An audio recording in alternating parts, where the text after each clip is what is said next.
You are on. Jim, you're muted. Were you trying to say something? No, he's probably talking to somebody else. So it is indeed my pleasure to introduce you to Judy Talor. Judy's a 28-year member of her computer club, and she has been teaching, she would say, for 1,000 years or so. At least I've heard her say that. This is the first time I've actually been able to listen to one of your programs. So I'm like a kid in a candy store. I can't wait. But I'll let Judy do a little introduction of herself. And I think you're now co-host, so you should be able to share away and do your thing. Actually, you have an old bio. I've been a member of the computer club, actually president, webmaster, and editor for, as I say, a gazillion years, which is about 33 years now. And I taught tech classes to adults for 22, started out teaching preschoolers and then helping in kindergarten. And I'm here to tell you that teaching preschoolers, kindergartners, and seniors exactly the same thing and the same way, except preschoolers and kindergartners pay better attention. And they also follow directions better than seniors do too. I just thought I'd share that with you. But I've been involved with APCUG for over 15 years. And this presentation is brought to you by the Speakers Bureau. And it came about by some surveys that I put together. And every single survey I did 5. One of the top 5 things was, how do we get programs? How do we get presenters? We have somebody who gives presentations all the time. You know, we're kind of tired of having that person, and that person is tired of giving the presentations. So I talked to Don Singleton about it, and he said, go for it. And we started doing this many, many years ago. And to date, this year, we have well over 50 or 60 Speaker Bureau presentations already booked. So groups are taking advantage of it. And we have presented to special interest groups as well as general meetings. We will present to 2 people, to however many people are out there. The majority of us, we love to give presentations. John, of course, is one of our best. Bob G gives a fantastic security program, and he has added CCleaner, the ins and outs of CCleaner, so to speak, to his repertoire. And he is just finishing up his tour of Southern California via Zoom instead of in person. So that would be me, sort of. I have 2 cats that I don't really like, but I don't think they like me either, but my daughter said here. So that's it. This presentation is about the cloud. It's going to be review for a lot of you. I hope that you do get 1 or 2 things out of the presentation. When I attend something, if I get 1 new thing, I am a happy camper. In the world of technology, I'm 1,000 years old, and I'm still loving learning about tech stuff. And every time I learn something new, I still get excited about it. So it's a lot of fun in the technology world, so to speak. And I'm going to share my screen. And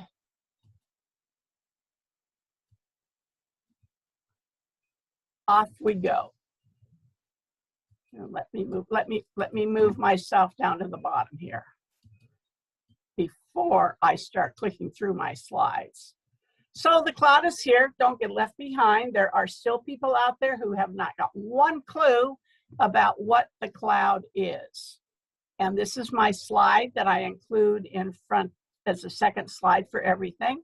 So you get reminded that you are a member of APCUG, and we all are brought to you by your membership in APCUG. So what's the cloud?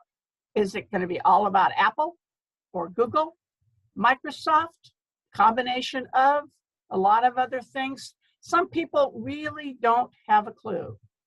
So have you heard of people saying the cloud computing or cloud storage, and you're clueless, or you're talking to somebody about this and they look at you like deer in the headlights. really don't. So 1 in 5 Americans admit they've pretended to know what the cloud is or how it works. There you go. The majority said, you know, it's a fluffy white thing. It's in the sky. Or, you know, if my computer's not going to work when the weather is stormy, which means you guys wouldn't be able to use yours a lot of the time because of the snow. I had a group book Larry Fortner's drones presentation, and the following request I got from the program chair was, would you give your cloud presentation? You know, I think they'll go along with each other. And I thought to myself, boy, are you in for a surprise when you find out that the drones presentation doesn't have anything to do with the cloud. So this is the 3rd generation of the internet. We started out back in the day, and it was just, you know, email back and forth, connectivity. Then the web appeared. We got into information. We started searching and e-commerce. E-commerce got really to the forefront. And then came along the cloud. The cloud is all about virtualized services. And I can't find anything newer than this, but it's interesting to see in 2018 what happened in an Internet Minute, and then how everything got much more fierce in 2019. You can imagine what it was in 2020 with everybody and their brother being on, you know, the internet. And this graphic is 2016. I have a feeling that they don't want us to know how much they're making now, because I can't find a graphic that is later than this. But every 10 seconds back in 2016, this is what the tech giants were making.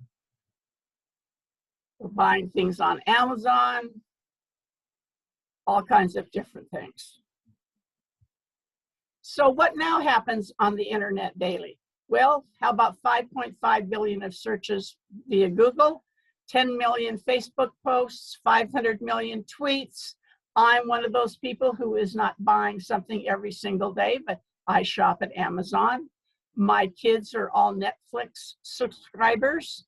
300 hours of YouTube video uploaded, 500 of those videos watched every day.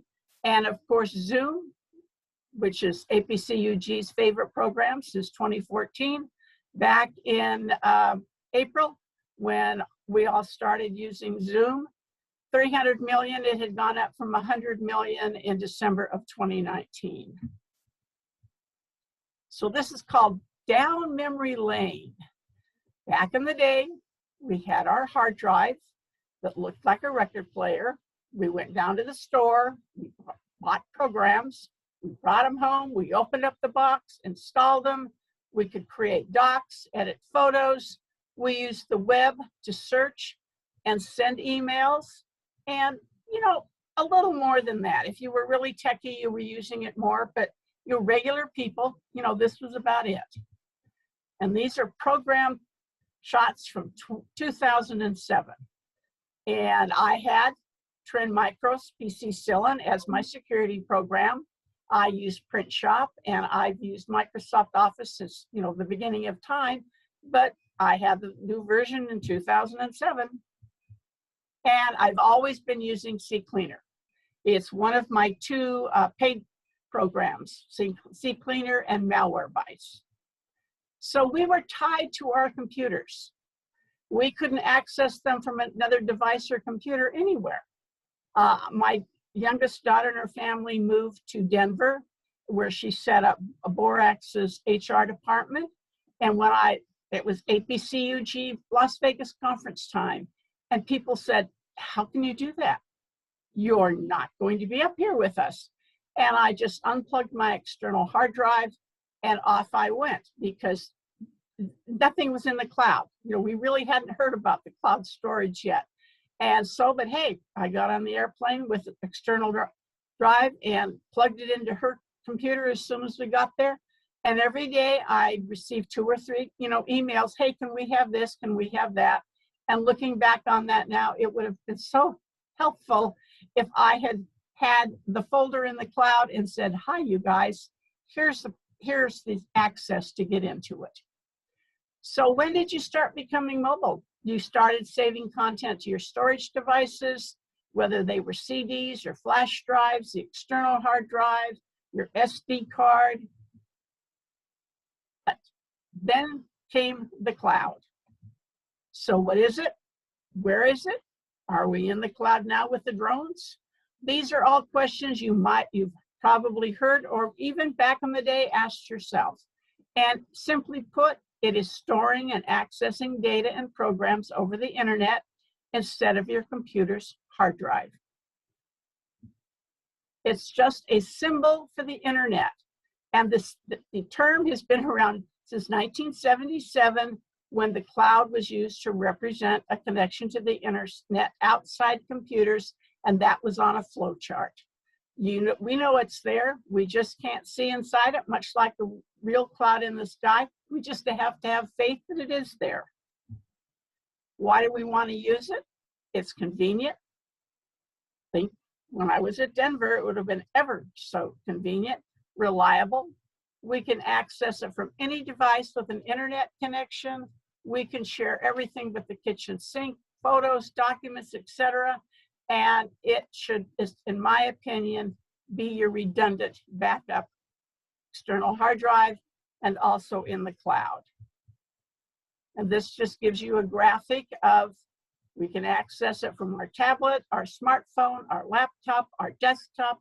We sync everything, and we're often running with our phones and whatever, and we're someplace and we want to access something, we pull the phone out, and there we are. We're not having to sit at home in front of our computer. I would ask people, do you use web-based apps?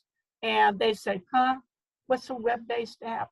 Well, that's a program. We also call them software back in the day. Now they're called apps.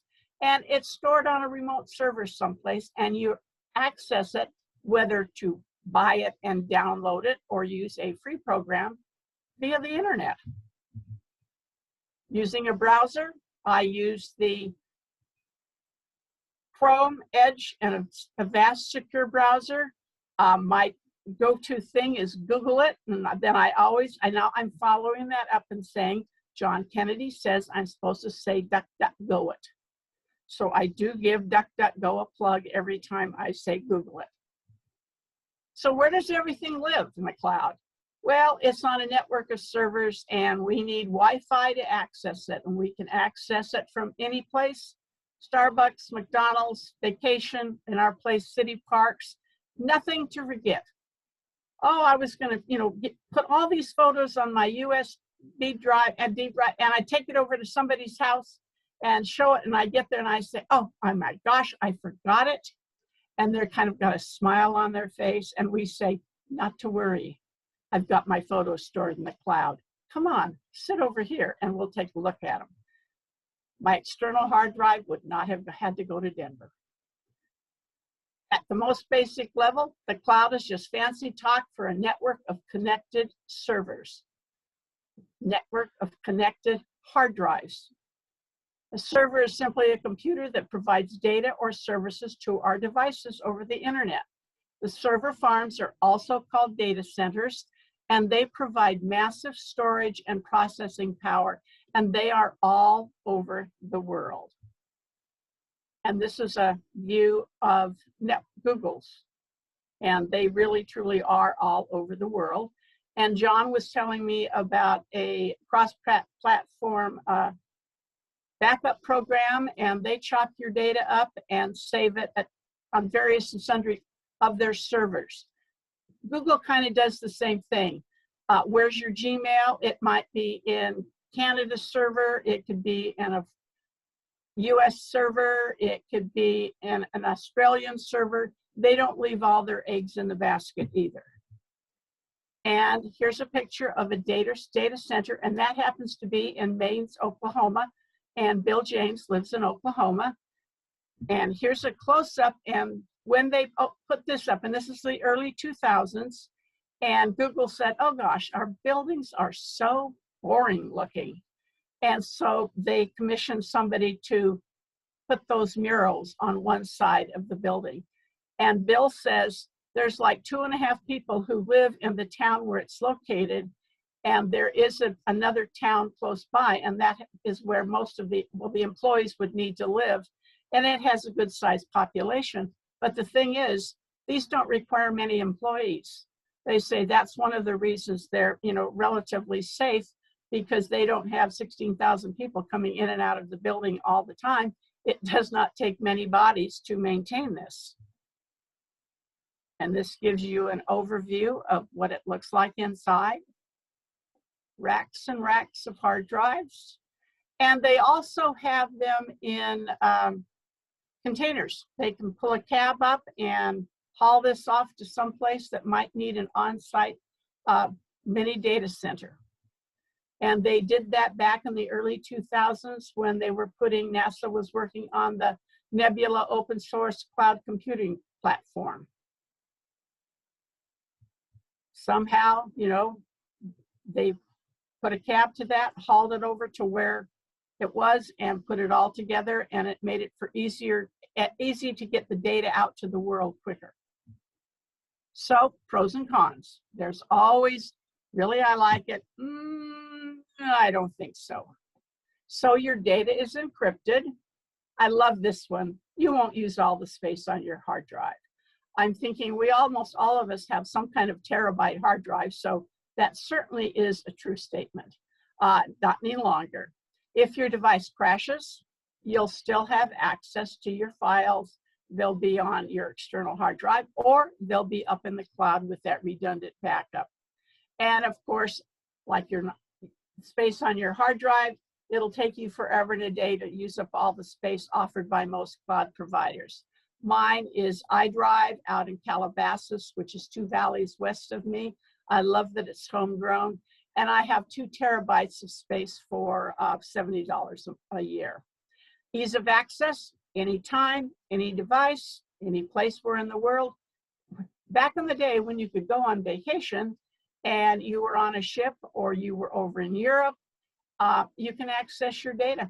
Again, you are not having to take anything with you. It's just up in the cloud with easy access. Cons, you need a fast, reliable internet connection. If you've got that, most of them have a slow upload speed. It would be nice. I have slow upload.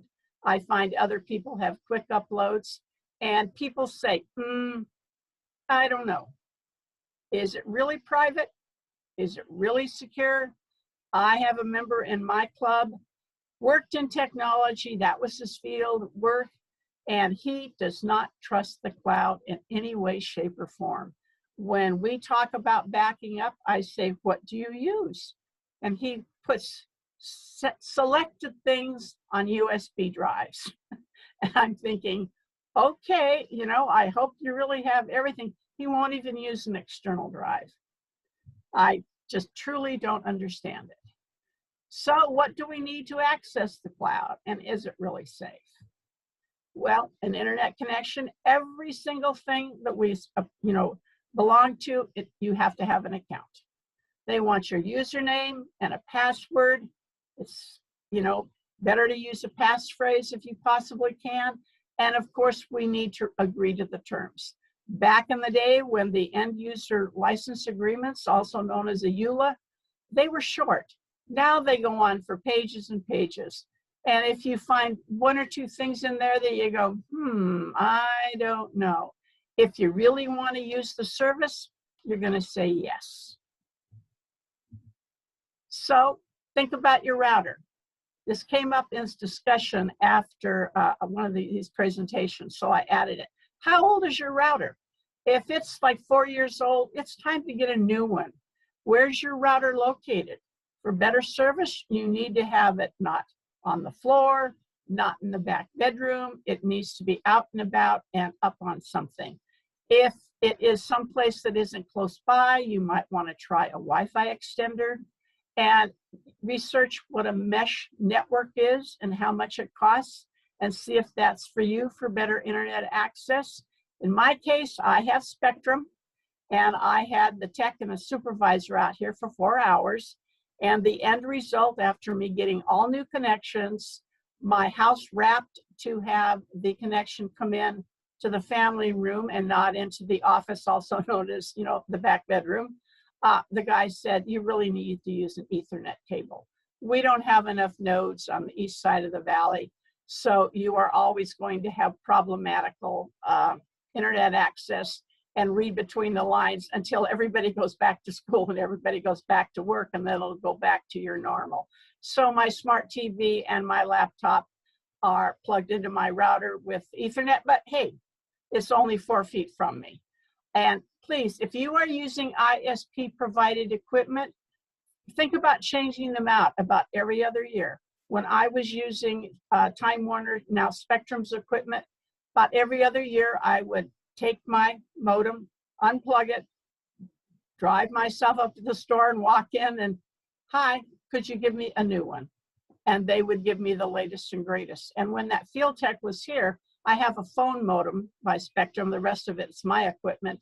And the tech said, you know, this phone modem here, which is an internet modem, they just cut that off. He said, you need to make sure that you get a new one before December, because after December, it's just way too old. And after he left, I unplugged it and went up to the store and got myself a new one. So is it safe? Well, like I said, they're in warehouses that most workers don't have access to. The files are encrypted, which, you know, any kind of password manager program. 1Password is the only program that the company, so to speak, hasn't been hacked. But if you have LastPass and it's hacked, it's on you to have the wonderful, strong password. And even if they hack it, they can't get past your master password, and all your data up there is encrypted anyway. And it would take them a long time to access everything and try to encrypt everything. So what do you need? You need a security app. A VASP program is mine. You've got your firewall, you've got your router, you have changed the username and the password. And Bob G says a good companion program is Malwarebytes. And as I said, that's the second program I pay for. Minimum of 10 plus characters. I'm up to, you know, like 12 plus. You know the drill. Those are all the first initials in different formats for all the animals in the Tallulah, Titer, Arrowsmith households. And if you use a passphrase, it's more secure. It's a sentence or series of words. You can leave spaces. When I gave this to Pikes Peak, that's their acronym. So they could use that as a passphrase. You could use Echo Tuck meets, you know, third Sunday, something like that. But think about using passphrases more than passwords now. So password programs, I always ask, you know, my people, how many are using password programs? And I do that when I give presentations, you know, and the majority of the people avert their eyes because, you know they should, but they don't. But 3 popular ones are Dashlane, LastPass, and Bitwarden. And I gave this the other day to somebody, and one of the questions was, will they create new passwords for me? Because mine are all really weak. And I thought, oh, buddy, get yourself to a password program quickly and have them, you know, create your passwords. So of course my answer was yes. Think about 2FA to keep your accounts in the cloud more secure. My phone has a fingerprint on it that makes my phone secure. Every time I, you know, get ready to look at my bank account, which is a credit union, they call me. I have chosen, since I only access it right here, sitting in this chair, using this laptop, I want them to call me on the phone. And every time that happens, I look at my computer, I say, you know, guys, this is really me here. And they call me with that 6-digit extra, you know, thing that I have to put in before they actually will give me access to my account. But the more 2FAs you have, that's another layer of security. And if you're leery about the cloud a little tiny bit, then add that extra layer. So what can we do in the cloud? Well, everything, so to speak. We can chat with people. Of course, we're using Zoom, backing up, social networking, office suites. And with that, what can we share? We can share most everything with everybody or with selected people.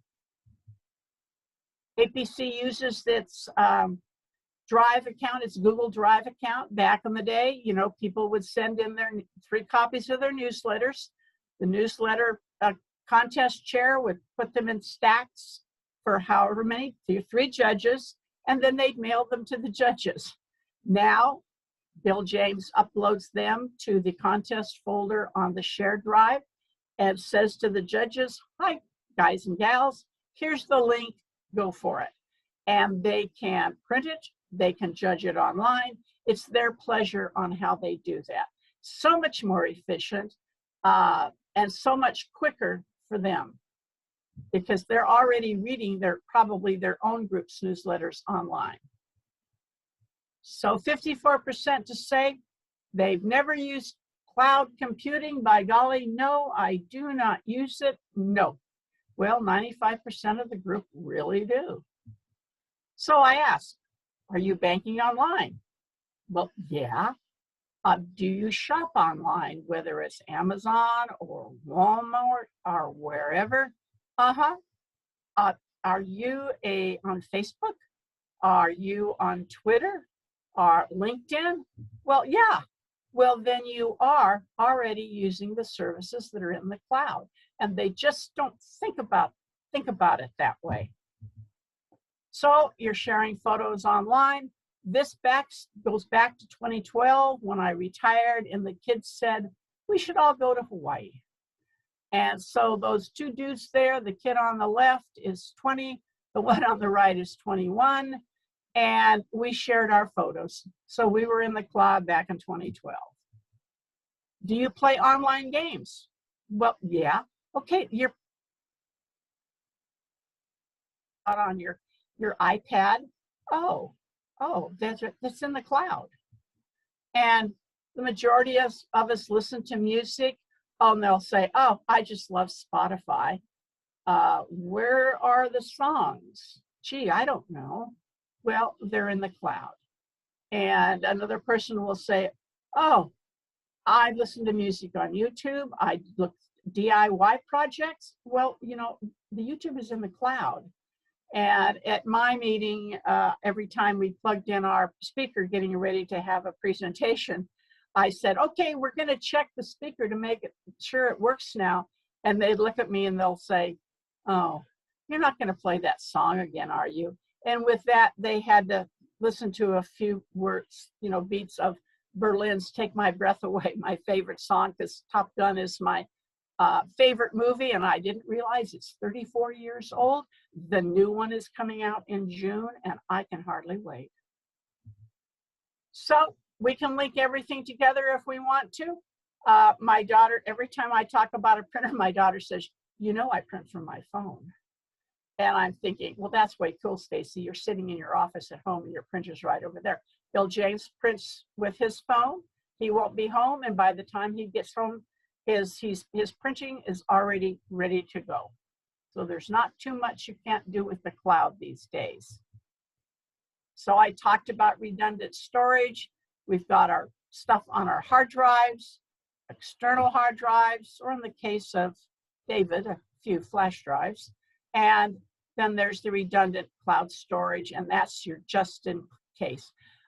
We think of that in California. I'm in the wildfire zone, and you know, 3 blocks from the end of the evac zone. It was evacuated twice last year.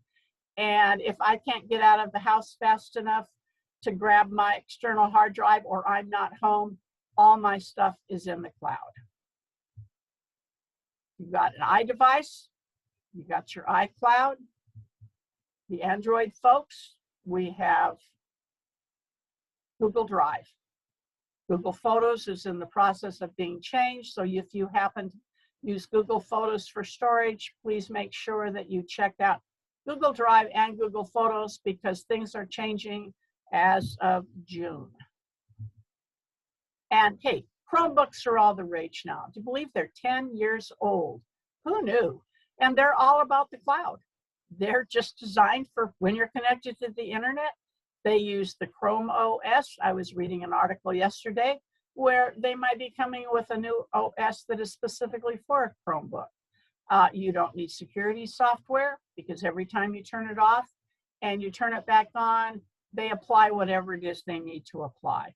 The kids in our high school district out here, 23,000 of them, and that includes teachers, they all have a Chromebook. When it was locked down a year ago, this week, our schools went all online. If kids at home did not have Chromebooks, they got the Chromebooks from the schools.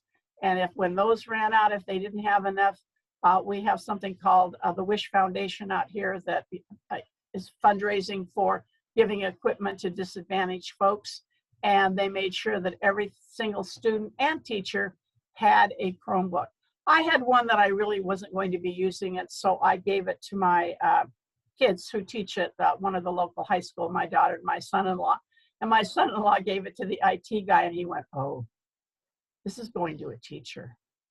We just kind of give basic Chromebooks to everybody." And he was quite enamored of my Chromebook, and I've often wondered who got it. So Chromebooks use Google Docs, access them from the Chromebook, work offline and save it to a USB drive.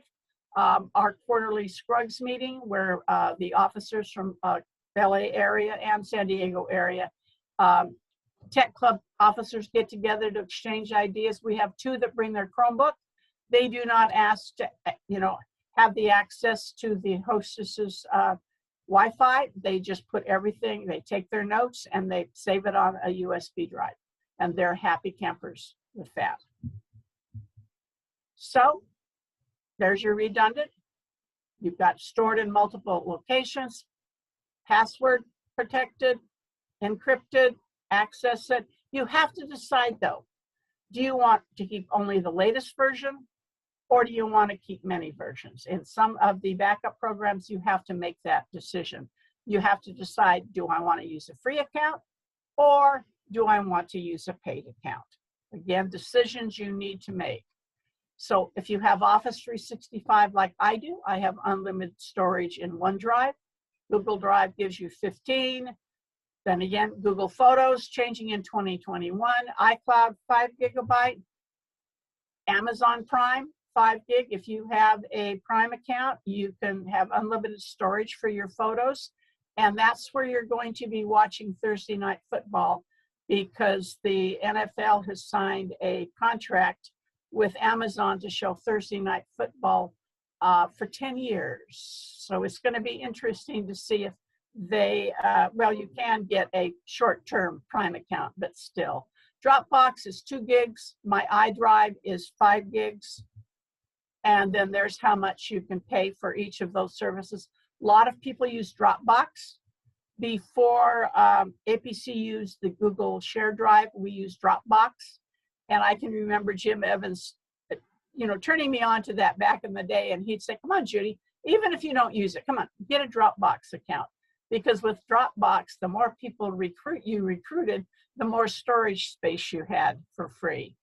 So we worked our way out of Dropbox and decided to go with the Google Drive. And we have the nonprofit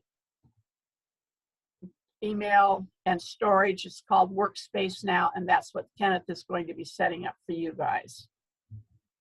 So you can organize your life in the cloud.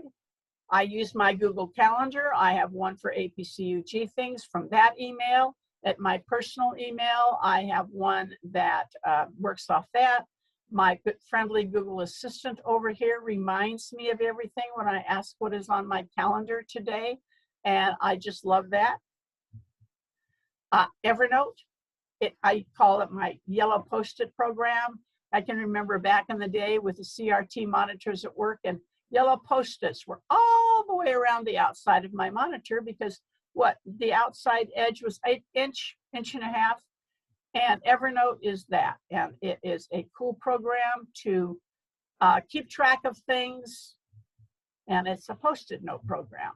And David Williams tasked me in 2017 to find out all of the groups that were on social media.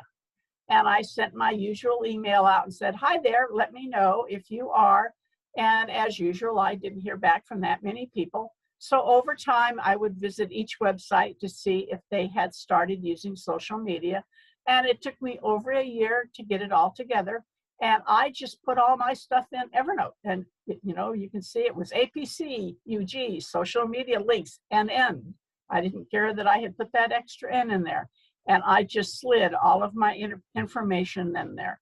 I can remember back in the day, I would put all that stuff in a Word document. And when I came home after I retired, I, brought my iOmega hard drive here, 50 gigabytes, 500 gigabytes. And I still refer to it every once in a while, and someone would get in touch and say, hey, do you remember the blah, blah? Do you have any information about it? And I would search my Word docs and I would find it. Much easier to use Evernote. But right now, my favorite is Edge Collections. I say my next meeting is April 14. So I found articles that I have read, and I'm thinking, okay, I might want to talk about that at the meeting. So I put it into my Edge collection. This is the stuff that I was looking at for my March 8 meeting. And I talked about Microsoft Edge's faded tabs. They go to sleep. I showed them how to create a, QR code with Bing and so on. And this is my favorite. I'm not going to have any more new things in Evernote. I'm going to be using this instead because this is one step closer to, it's just right there. Do we communicate?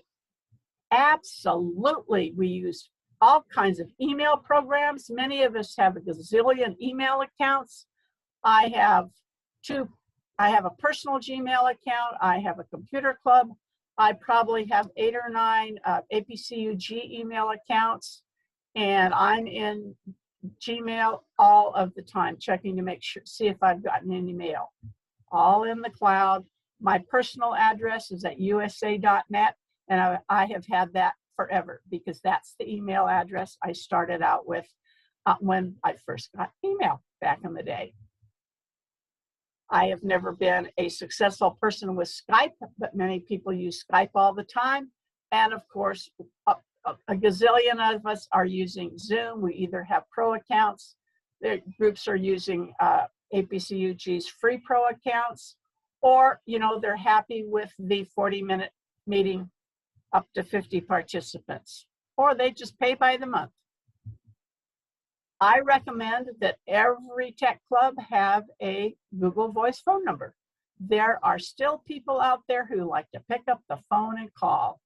And if you've got a phone number on your website, they don't realize that that message is going to end up in email.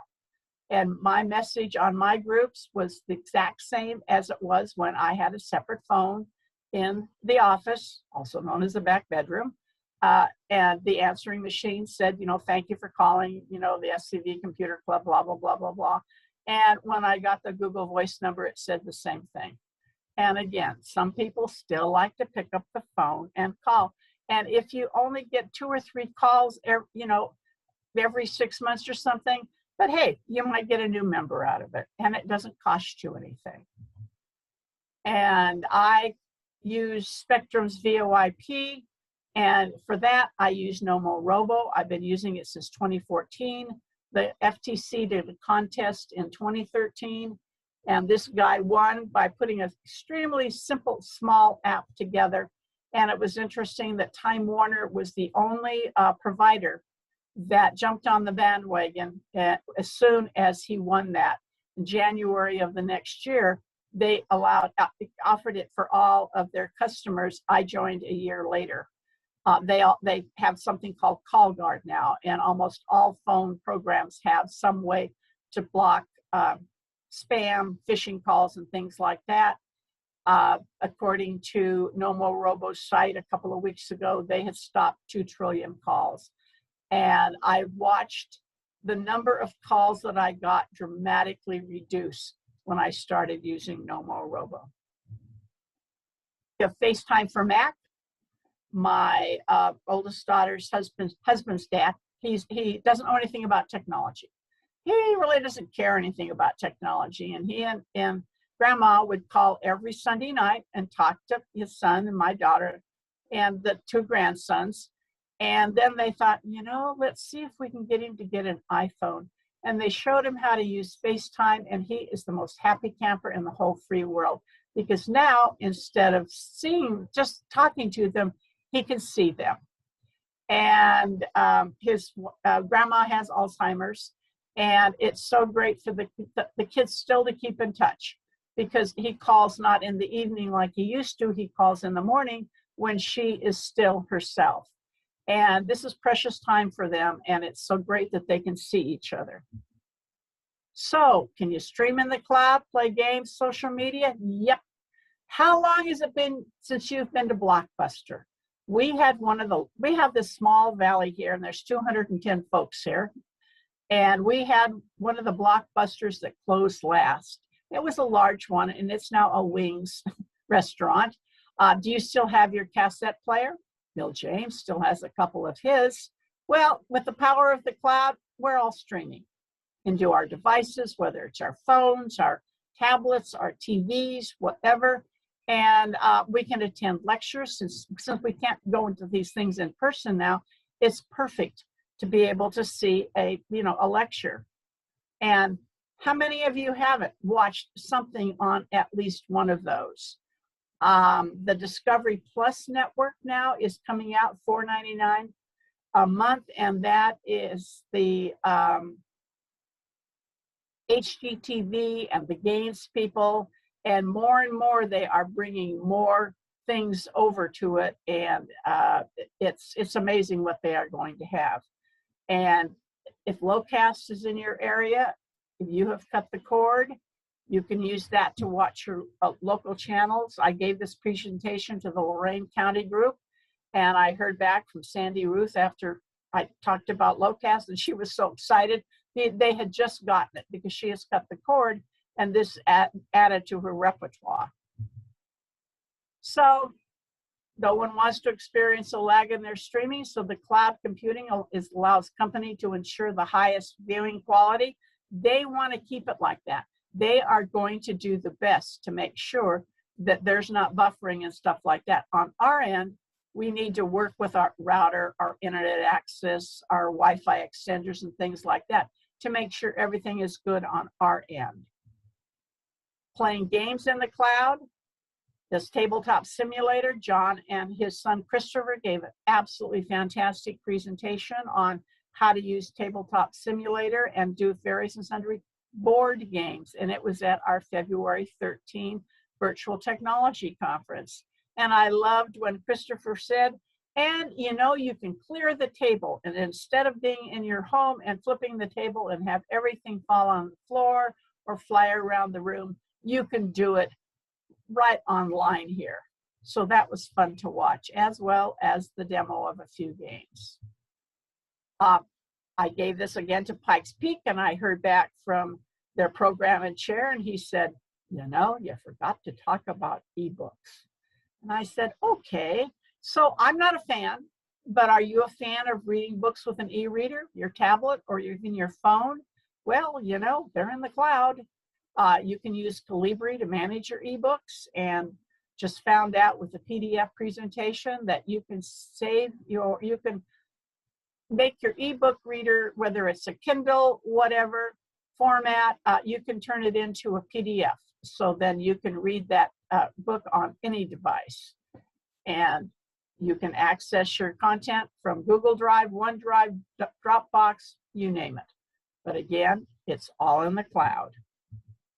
Social media? Yeah, of course, it's all in the cloud.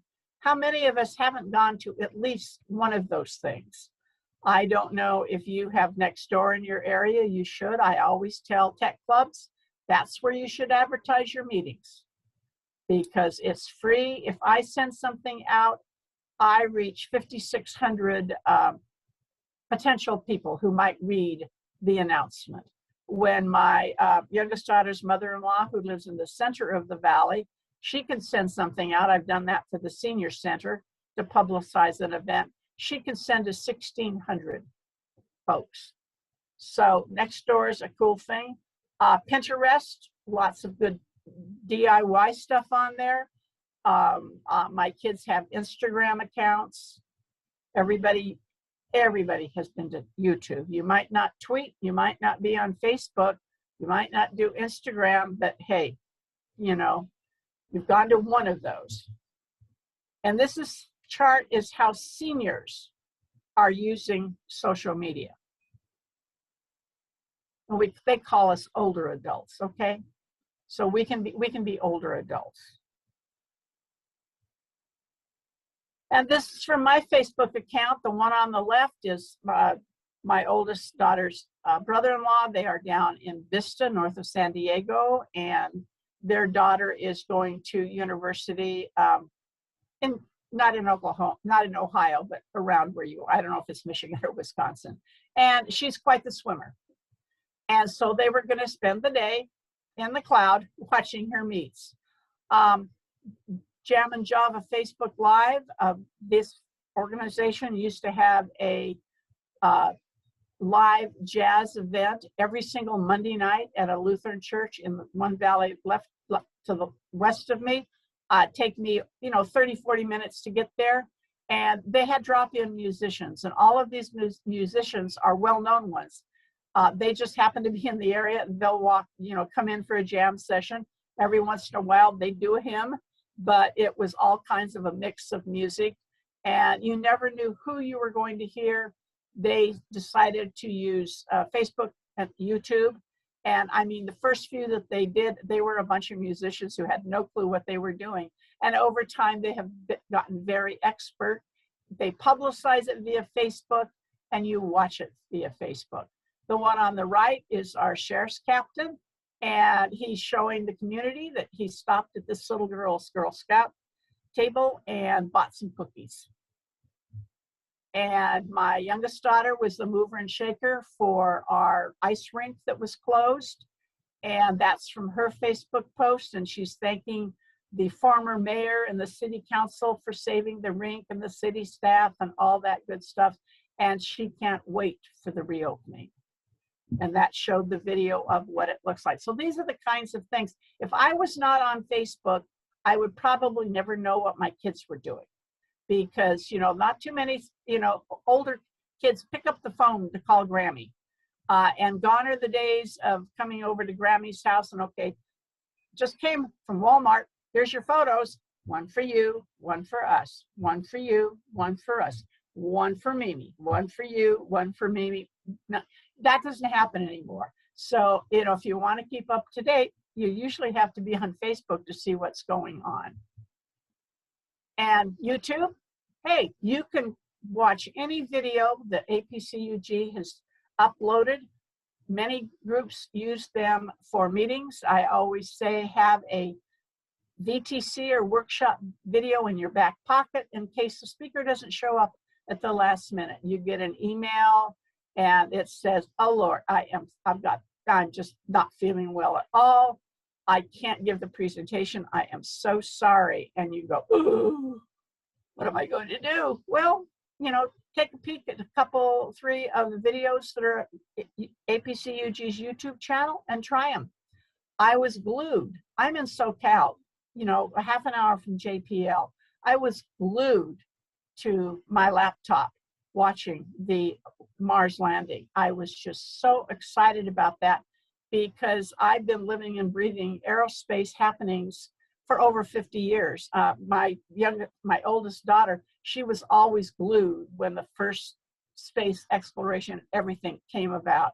And then again, I was searching for something and I found Top Gun trailer. And I looked at it, and that's where I found out it was 34 years old, and the new one, comes out in June, and it'll be into theaters, but they're also having it the next week. You can pay like $14.99 and watch it, and I will just broadcast it over to my TV and watch it on my, big TV here. And of course, there's the link to my Berlin Take My breath away because it's on my address bar under favorites, so I can listen to it at any time. And what I had the pleasure of watching, my lecture, was an evening with photojournalist Pete Souza. He was President Reagan and President Obama's official White House photographer, and it was absolutely fantastic. I hounded that poor school. It was our JC, and I wanted my journalism grandson student to be able to watch it. And they finally sent me the link to it because it was an absolutely incredible hour's talk, like our workshops, with Q&A afterwards. Pinterest, one of our members make flags out of wood, and he has a Pinterest area, and he only has 16 followers, you know, but every once in a while he sells one. But this is where he just wanted the world to see what he does, and he makes them out of barrel staves. And Instagram, that's my grandson. That's his recruiting shot and blurb for Cal State Northridge, where he is one of the goalies. And if you've been around long enough, you know Abby Stokes. And she started out using Twitter by lurking. She was just get tweets. She would never give a tweet. She was researching on what the experts in technology were doing with technology. And she kind of listened and learned, and after that she wrote her first book. And then when she was comfortable that she could match them, she started tweeting herself. APCUG has a Twitter account. I am always uploading stuff to that, so if you are one of the Twitter people, you might want to like our Twitter account. And here's one for Nextdoor, and this is one that is social media for your neighborhood. And one gal from, I'm looking out my family room window here at the community on the hill across from me on the edge of a canyon. I live in canyon country. And this man was going door to door. So she posted about him, and she had everything but his shoes, unknown color. I get a doorbell ring about 5 days later, so to speak. And I open the door and I look at him and I go, "Oh, you're the solar guy." And he looked at me and he started to laugh, because what he's seeing is this 1,000-year-old lady, you know, and what does she know? And I told him that, you know, somebody had posted the information on Nextdoor. He looked at me and he said, "Oh," he said, "I know who that was." He says, "You know, you're really sharp." And I'm thinking, oh, come on. Older people can be sharp with social media and all that good kind of stuff too. Give me a break. And with that, off he went. If you are involved in the Internet of Things, it's all about the cloud. By this last year, you know, there should have been 20.8 billion. According to Gartner, they say 2.5 IoT devices per person. That's kind of like, you know, having 1.5 parking places. I don't know how they figured that out. But each one needs its own password. They're all in the cloud. You need to install the updates in a timely manner. And Bill James has 27. So he has enough for a lot of people who don't have that 2.5 devices. He has Sudsy and Bounce. They are the washer and dryer. He has Skinny, the scale, and Herman, the robot, Wise Robot vacuum. And he has so much fun with his IoT devices. So after presentation, talk about security programs. What do you have? What are you using? Which password program is working for you? Why aren't you using one? How often do you back up? Daily, weekly, never? What are your favorite cloud apps? And something about home automation. And I have resources, and I am finished. So, are there any questions?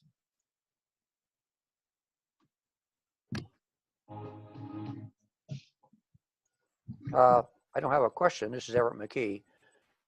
Michael, make a comment on your thing about buying a new modem router every 1.5 years or so. I kind of challenge that. The modem I'm using here is around 10 years old. Now, the one that was 20 years old quit working because they changed the protocol on my connection. I can understand that. And also, you don't need a router unless you're going to run more than one computer on that modem, because each modem, the modems have a router built into them. Now they may have more than one Ethernet connection out of them. If it only has one, then you can only use one computer. In that case, you'd need either a network switch or a router tailed on behind that. So that's my comment. The Spectrum guy was the one who told me that my modem back there that was theirs would be old by December, and I needed to get rid of it. I'd had it maybe 2 years. That was from Spectrum, not me. And although I was not using it except for my VoIP phone, I exchanged it. That's just been a habit with me because that's what Spectrum and Time Warner told me to do. Now that I have my own equipment, I have, where did I get the, if your router's over 4 years old, you might want to think about getting a new one, is from our modems, Wi-Fi, and whatever the presentation was. A lot of the people recommended that. And if yours has worked for you, that's great. But that's what was recommended by a bunch of people. I accumulate information and I pass it on. There is very little that I actually do with that kind of stuff, but I go with the people who know. And like I say, more power to you, because you're not having to spend any money, except with the, you know, if you have Spectrum or whoever, that's free to exchange it. That's free because we don't pay for those things. Bob G, you're on. Did I mention you enough times? Yes, thank you. Modems or routers, and most of us now have a combo. We get a combo of a modem router. So when you say router, it doesn't necessarily mean router. It means the combination of the two. To communicate with your internet service provider, of course, that's the modem, but I have a modem router combo. And if it's more than 4 years old, it's old technology. Things progress just like they do with computers. If you have an old computer, it doesn't take long, it becomes outdated. And in comparison to new equipment, it's slow. It's dead slow. Okay, that's one of the reasons why you should, on a regular basis, also update that modem or router or combination of the two. No? It still works. You know, it'll still work 10 years later. It still works. But does it work to its peak capacity? And that's the part that you wind up lacking. And according to Bill James and a gazillion other people, you need to reboot your router and or your, I have a minor belong to me. Reboot them at least, Bill says once a week. Okay, well, my electricity goes out enough, that kind of happens. And but he recommends that you reboot your computer to wipe out the crud and bring it back up new. He recommends that you reboot your router and your modem if you have separate things like I do and he does, or just the one that comes with your, you know, subscription. But again, it's just like rebooting your computer. It sets it up much cleaner and better. Ira, I see you over there, and I see you at a lot of our workshops too. Thanks for attending. Thank you. On that router bed, I can say one thing for the router. If it gets too old, like mine did, you will not get any firmware updates. It won't do it. And that's why I had to get rid of mine, because if I didn't have the firmware updates, I didn't have the security. So that's mine. And the other question I wanted to ask is about the Google Photos in July, you say July or June? June. So check Google, Okay. Google it or DuckDuckGo it and Yeah. ask the question, what's new with Google Photos? And you'll find out what their plan is. Okay. There's an exception. If you happen to, like myself, have a Pixel phone, you got an exemption. Of course we did. We also get the latest Android update Yes, the minute it's released. right. So what they're going to do? Are they going to? Well, you guys don't know yet. You'll have a total of 15 gigs for free. After that, you need to pay for it. So there's no more unlimited storage of your Google Photos. Okay. You can. So if you have a whole bunch of albums you still want to get up to Google, do it now. You have up until June 15th. So anything you do between now and June doesn't count toward that restriction, okay? You could have 2 trillion worth of photos up there, but as of June 15th, that changes. Anything from then on, you have a max of 15 gigs. That's all they'll give you for free. Well, thanks, Bob, because Okay. I interpreted it the other way. I interpreted it that if I had all that stuff up in the cloud, that they were going to get rid of it, and I had, No, what you have up there, they're not going to touch, but there'll be a cap once we start with that date. okay. Okay. That answers my So question. do it now. Get all your photos up there now. Okay. Mary Kenneth Frances, is putting links to all of this information in the chat box, so I recommend before the meeting is finished, you all click on the chat box and the 3 dots and save it to your hard drive. It will come down as a TXT file and a Zoom folder, and that way you'll have all the URLs that he's putting in there. I still have another question. Go ahead. We love questions. Right. You're talking about passcodes. Well, there's some places on the internet that I was trying to give a passcode to and put it in there, and they said they didn't take passcodes. You had to use. Well, right. So then you you're had going to the use other. the best password that you can come up with. Okay, that's what I want. Okay, that straightens me out there. Okay. hello from Mary Frances. There. Get down into little questions for us little people. I was thinking if I have a new computer that has Microsoft Defender on it, I was told that I wouldn't be, and I've been so spoiled to using Avast. I love it. And I can't have both, can I? Install Well, Avast. you can't and- have both, but you can feel free to use your beloved Avast. You do not need to use Windows Defender. And if you download Avast, Windows Defender is still there. You're Shut just off. not using it. Windows Defender turns itself totally off when Yeah. you install any third-party antivirus. Well, Take I that certainly, third-party software off, Windows Defender automatically starts itself up again. Correct. well, I found the 2 correct people to ask, did I not? But the one is the expert. I just kind of hang around. Oh, I just had so many little questions that I would need to sit and have several cups of tea and ask them. Okay, Probably. Mary Frances, write them all down and send them to me in an email. I just may take you up on that. That you have before. I appreciate it if you do that. Thank you, Judy. Because As other always. than John, you're my favorite person at Ecotech, okay? Oh. There's always Sorry, Facebook. the rest of you guys, I don't know you. Thank I you. take offense. You know me. And then the beloved Ira.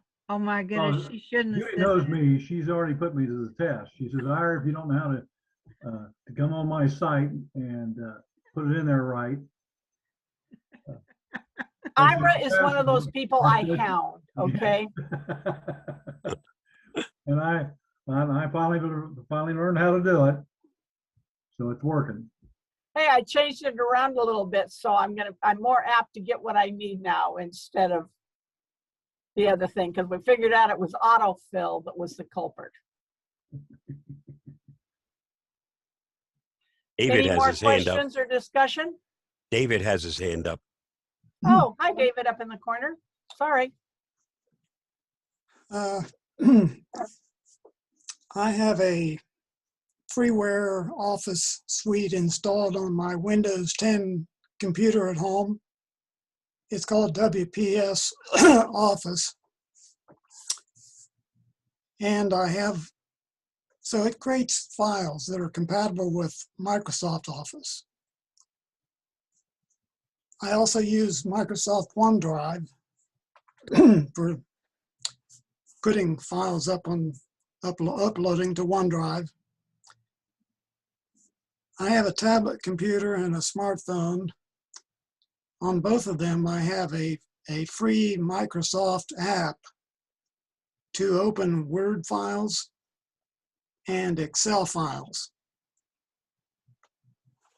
But here's what I've experienced. I've experienced a problem if I open, let's say, use my tablet or my smartphone. Those are both Android devices. And if I open a file from OneDrive that I've created on my Windows computer, I see differences in the data that's in the files. So it's like the Android device is somehow found an older version of the file. And when I have a file open in my tablet or smartphone and I close it, even if I've done nothing to the file, I'll get the question, do you want to save changes? Well, this is confusing. Have you heard anything about? No. If there's nobody here that can answer that, I will refer the question to Bill James, because he uses his Windows 10, he uses his Samsung Android, he uses his Chromebook, and he uses his iPad, all to open up documents and work on them. And he opens them from iDrive, and he never has a problem. But Bob has his hand up with an answer, but I'd be more than happy to ask Bill to get in touch with you. Okay. WPS, even though they say it's compatible with Word, there are incompatibilities. That's why it may look different when you look at it in Word. Formatting is different. There are some formatting problems that are not exactly the same in WPS as they are in Microsoft Word. Well, that may be true, and that's. But what I'm talking about is the contents that I've entered into let's say, a spreadsheet, are not the same when I open it up, the file up in an Android device. It's So like there's the two- latest version that was saved isn't there. Is that what you mean? Yes. Okay, I'll ask Bill to get in touch, okay? But Okay. I'm asking, why do you use LibreOffice's Writer? That works seamlessly. It's open source and it works seamlessly with Word. I know because John sends me those files all the time. And I get Word, I use Word, and although I have the LibreOffice suite, and I nod my head to him, I do save his files as ODS files, etc. I can open everything seamlessly in Word, except I don't like PowerPoint because their version of PowerPoint is confusing. But why don't you use that? Because it is compatible. Okay, I'll give that a try. Oh, John would appreciate it if you would do that. Okay.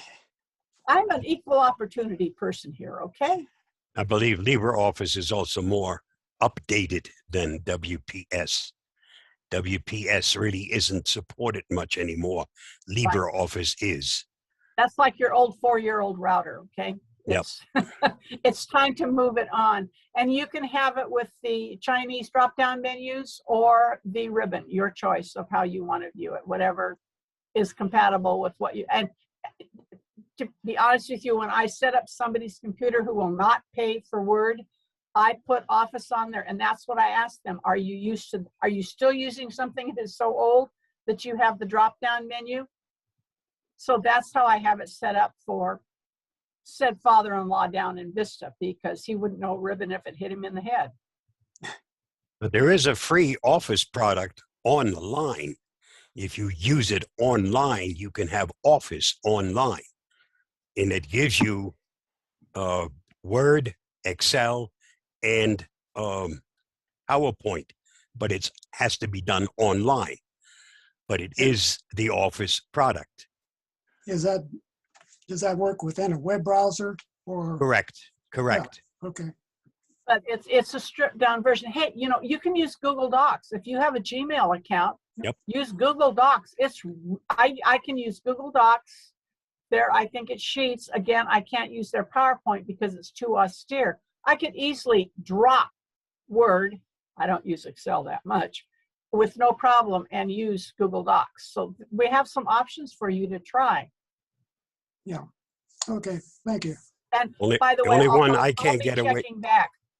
The only one I can't get away from happens to be PowerPoint.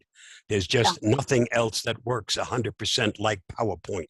And if you embed videos, you only have PowerPoint. Any other questions? And thank you for writing this all in the chat box, Kenneth. That's way cool. And gosh, Kenneth has a question. More of a comment, and then actually, yes, a question. So I think I saw Don's hand up, but it went away briefly. So Don, if you want to say something, just unmute. But to comment on David mentioning it being different, did you say you used OneDrive? Yes. Okay, so I use OneDrive as well, among other things. And I have noticed when I go from my computer to a different device that OneDrive, as much as I love it, it does not synchronize as well as some of the other platforms. Dropbox was almost flawless, but I won't pay for it. I have had to force a sync. I just automatically now, it's a practice. I go in and I say, are we up to date yet in OneDrive? I'm looking at the top of my monitor. Yes, we are. Okay, I'm probably fine. On the phone, I'll force a sync. I think there's a problem with OneDrive. So if you do that, you might be okay, but you could also switch to, I hate to say it, but a more reliable syncing service. I use OneDrive because it comes with Office, and I have to pay for Office for some of the same reasons Judy and Bob have been saying. Don, did you have a question, or was that okay? Okay, that's something else I can keep in mind. Thanks, Ken. Hey, we've given David homework. So, hey, John, is that too cool? I got to give homework. Haven't done that in a while. Hey, teach. Any other questions or comments? If not, I will leave you to finish out your meeting, however you do that. Nope, it's been delightful. Thank you for inviting me. I appreciate, and thank God there's no sports events today for you guys. Thank you, Judy. Now, what's the name of your football team? Well, there should have been a game today, but it's not. Oh, Do you mean okay. the only football team we typically care about, which is a college team, or Oh, no, pro. Oh, we don't do pro in this area. We're all about Ohio State football. That's not true. Oh, how we about, have so you don't do the pro basketball team. You don't do the pro baseball team either. well, We've got two, and one in each, north and the south. yeah, they're not in the city. Where are the Browns? They're Cleveland. still trying, Judy. They're still trying to win. Okay, because my grandson number 2 is an Angels fan and a Browns fan. So he got T-shirts from Grammy for the Browns. And his dad told me last night that they are going to fly back to Ohio for one of their games next year. That'd be up Cleveland, where Jim used to live. Yeah. Okay. So you see, it reaches out to other places where people can be fans. Because my son was a fan of the Blackhawks, so he flew back one time for, one of their games. Hello, Judy. Oh, Bob has his hand raised. I have a question for a guru. My backup program in Windows 10, not the one that does the full backup, but the file backup, somehow wants to make my external hard drive the same drive letter as my DVD player. So it's saying it can't recognize my hard drive. It has the name of the hard drive, but it has the wrong letter assigned to it. Does anybody have any clues?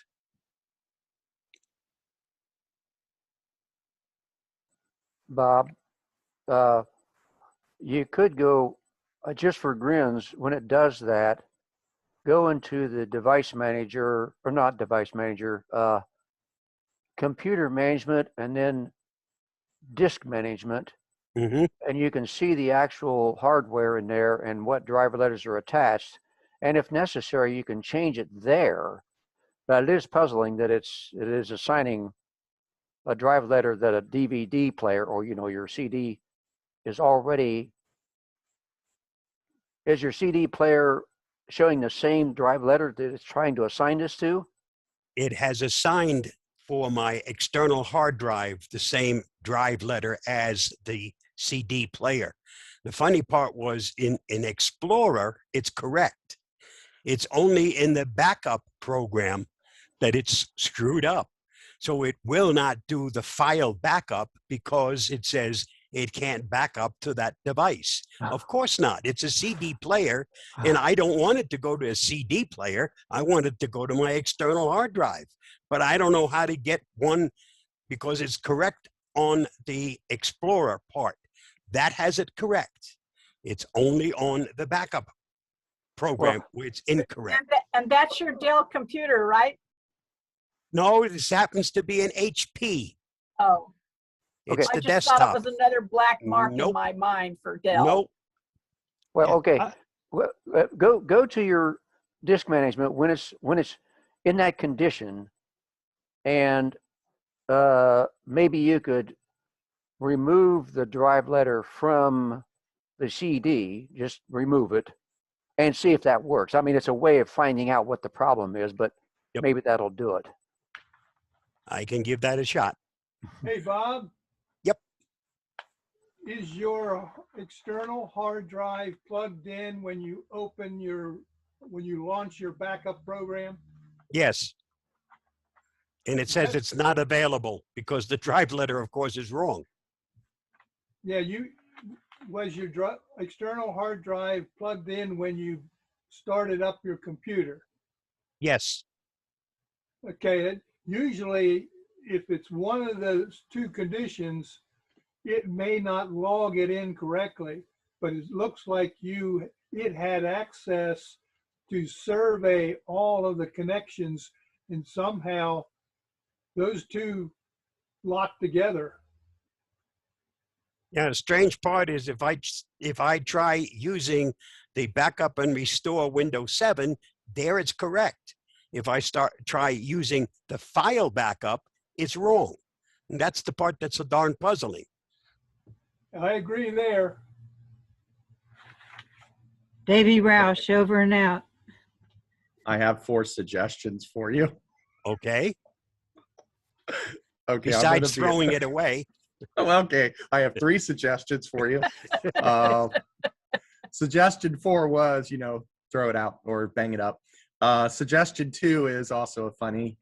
There's some great operating systems out there that don't use drive letters. They actually do. So you might want to try Linux or Mac OS. I really like Mac OS. But in reality, I have another suggestion. So I don't remember, I think it's in disk management, but you can change drive letter signs. It sounds to me like the application is just dumb and it just assumes that it's going to be D or E. So maybe reassign, have everything plugged in, reassign your CD drive or drives to Z or somewhere later in the pile. That's and X. then, what's that? X. Okay, That's X. X. That's There what you I go. did one time. And then reassign the backup drive to what the program really wants. And that might be a workaround for the program. Okay. We'll see what happens. Wonder if it has to do with the fact that more modern computers don't use CD drives anymore, so that isn't reserved like it used to be. My external hard drive actually is drive F. It's a phantom drive, and that's what it gave it was F. And it's fine in the File Explorer. It's just not fine. And it's also fine when I do the Windows backup and restore Windows 7. There it's fine. It recognizes it as drive F. I could do create a boot drive, and it recognizes it there as drive F. It is just in file backup. It does not see it. Well, Bob, another thing, and I think, anyway, it was mentioned about whether it was plugged in when you booted the computer up. Why don't you Unplug. Yeah, reboot the computer with your external hard drive disconnected, Yep. then plug it in, and it'll recognize it under those conditions and see what it does. I mean, it's just Yep. another thing to try. Yeah, I will. And then I'll report back eventually and let you guys know what the answer finally turns out to be. Don't forget Check to the- share this with Bill. And check the If- chat. if David you- put up a good article for everybody to read. Okey doke. You haven't told Bill about this, share that with him. Yeah, He'll I'll get a see him kick out of on it. I'll see him on Thursday. Yeah, Mary Frances here again. May I say, it sounds like you guys are winding down. I wanted to say today how lovely you look, Judy, and how pleasant it makes our viewing experience along with our educational experience. I am sitting in front of a slider and the sun shines in at a big picture over my couch and bounces right back on here. So I need to use a virtual background. It works. Well, we got it to work. And you also wear the appropriate colors for your color season. What can I tell you? That's one thing Oh, Adele is doing Sheila right. liked that one. Judy, it's one thing Adele is doing right. Virtual again? background. The virtual Yeah. background. It's doing that very well. Give it a try. If you haven't tried a virtual background, give it a try. You need an i7. Sheila used had to a be great able to question. do- Oh, sorry. Yeah, yes. And She had a you're one of my question. favorite people too. Yeah.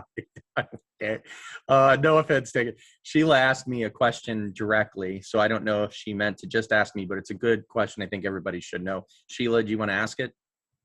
Sure. I'm thinking of buying a green screen since I have a new computer. Do you have any suggestions for size, price, and the place to purchase it? If you have a Yes. new computer, do you really need a green screen? I That don't I have a don't green know. screen. No, I don't I have don't a green either. screen. No. I don't. I have a green sweatshirt behind me though. Oh, stop that. Uh, Sheila, just for Yeah. grins, click on the up arrow to the right of your video camera and go into virtual backgrounds. Right arrow. Go virtual background. Do you have any choices? Well, I she has do. to get to that. Yeah. Pick one. One. Anyone. San Francisco will be good. See, you got a background. Wow, thank you. You don't need a green screen. Why spend the Okay, money if you don't have to? Sheila, choose a better one than that one. Oh, but I'm a pilot, so that fits Oh, very well. okay, fine. And Sheila, okay, there See? you go. Hey, yeah, kiddo, it works perfectly. You Fabulous. got Yep. any pictures of your airplanes and stuff? You can go into your pictures folder and add those to your virtual backgrounds. Okay, well, thank you. Or And you can search out on the internet. And if you buy a green screen, you buy it from Amazon. I suggest Web Around. Okay. And you decide if you have an executive chair, you can get the large one. If you have I'm sitting in an old, leather secretary's chair, whatever you want to call it. And I have the 15-inch one, the smaller one that worked fine. And it just hooks over your chair. I tried the larger one and it was huge. And every time I went this way, it knocked everything off the side stuff here because I have an L-shaped glass setup here. Okay. And they cost over $100 if you buy the large one. So you got yours right there and you got it for free. You can, Yeah. Yep. and You don't need it. You can Nope. get Judy half and me half. so there Yeah, are thank some you. quirks, like if you wear a headset, because with mine you can see in my part here the green that I use to try to cover up my chair. But Judy, I wanted to let you know this new computer I've got, it's an i3, but it has the processor and stuff and graphics card that lets me do it, but it's an i3. But That's only a if you gamer? use a green screen, right? No, I don't have a green screen. I have that's a sweatshirt because if I get up, Okay. you know, I have a black John's got a fancy green screen. yeah. And to be honest, Bill is on his at least his second green screen. Oh, He yeah, at wanted least. one, and the first one fell apart immediately. And because they're like, you know, those things that you fold up and then you unfold it and they pop in your windshield. That's what they're like. And when he did it, it broke. They would not take it back. The second one, the same thing happened when he put it on his, and he sits on a like at a bar stool and with the back, and you have to have the executive chair like with the wings out to fit the large size, and that's what he got.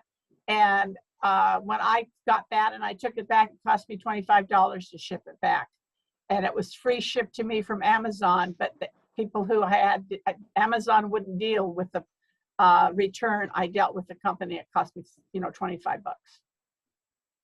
There's my So- green screen. That's It's a works too. sheet. Yep. Hey, And Yep. I'm a little too far away from it, but I'm plugged into the internet. I'm not going to unplug it. But I don't need it most of the time. hmm Yeah, with my HP i5, if I had rebooted, I had no problem with my virtual backgrounds. But if I had a lot of stuff going on, it didn't work. And granted, every once in a while you'll turn, you know, and you can't see things. It's working now because it's a fresh boot. But yeah, so, and people with the headphones like this, sometimes you'll get a Huey presentation and his headphones are big and, Yep. you know, part of it you don't see. And you just deal with it. It's no biggie. It's an artistic adventure. Thanks, Ken.